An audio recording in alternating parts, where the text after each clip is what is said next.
కిలాయిడ్స్ అనేది ఎవరిలో ఎక్కువ వచ్చే అవకాశాలు ఉంటాయి అంటే ఎటువంటి సిచ్యువేషన్స్లో ఎక్కువగా వస్తుంటాయి కిలాయిడ్స్? కొన్ని సిచ్యువేషన్స్లో అవాయిడ్ చేయగలిగితే కిలాయిడ్స్ రావడం కంట్రోల్ చేయొచ్చా? Hi everyone, I'm doctor Shashikant, senior consultant cosmetic and plastic surgeon. అంటే జనరల్గా ఏదైనా పుండు కాలికి కాలిన వాళ్ళలో కానీ ఆర్ఎల్స్ ఏదైనా కాలికి దెబ్బ తగిలి అంటే రాసుకుపోయినప్పుడు ఏమవుతుంది, చర్మం పైన లేయర్స్ లేసిపోతుంది. జనరల్గా పైన సూపర్ఫిషియల్గా రాసుకుపోయిన స్కిన్ అదంటే అదే హీల్ అయిపోతుంది, దానికి జనరల్గా ప్రాబ్లం ఉండదు. కొంచెం డీప్గా రాసుకుపోతుంటాయి ఒక్కొక్కసారి, అంటే అది అటు కంప్లీట్గా స్కిన్ పోలేదు బట్ మరీ పైన రాసుకుపోలేదు. అటువంటి వాటికి ఏమవుతుంది, అదొక పుండు ఫామ్ అయ్యి జనరల్గా అదే కొన్ని రోజులు ఒక 2-3 వారాల తర్వాత హీల్ అవుతూ ఉంటుంది. సో ఈ కిలాయిడ్ అనేది ఇట్లా లేట్గా హీల్ అయిన వాళ్ళలో అంటే డీప్గా అబ్రేషన్స్ అంటే లోతుగా రాసుకుపోవటం వల్ల ఒక్కొక్కసారి కాలిన వాళ్ళలో కాలిపోయినప్పుడు ఎగ్దమ్ అంటే ఒక కాలిన పర్సంటేజ్ కూడా ఉంటుంది. సూపర్ఫిషియల్, డీప్, మీడియం 3 రకాలుగా ఉంటాయి అన్నమాట. మరి సూపర్ఫిషియల్గా కాలిన వాళ్ళు అంటే పైన కాలిన వాళ్ళకి కొంచెం ఎర్రగా చర్మం ఎర్రగా అవడం, జస్ట్ పైన కాలిన వాళ్ళకి అదంటే అదే మానిపోతుంది ప్రాబ్లం.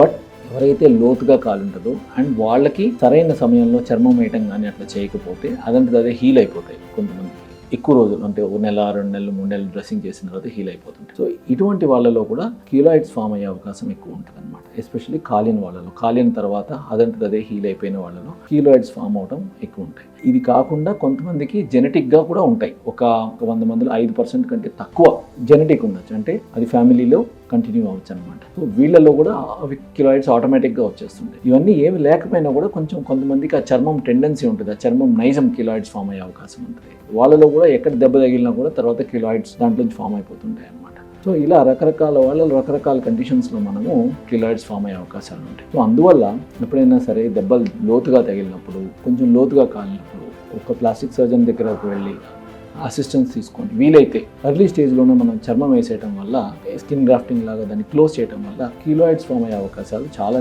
తగ్గిపోతాయి.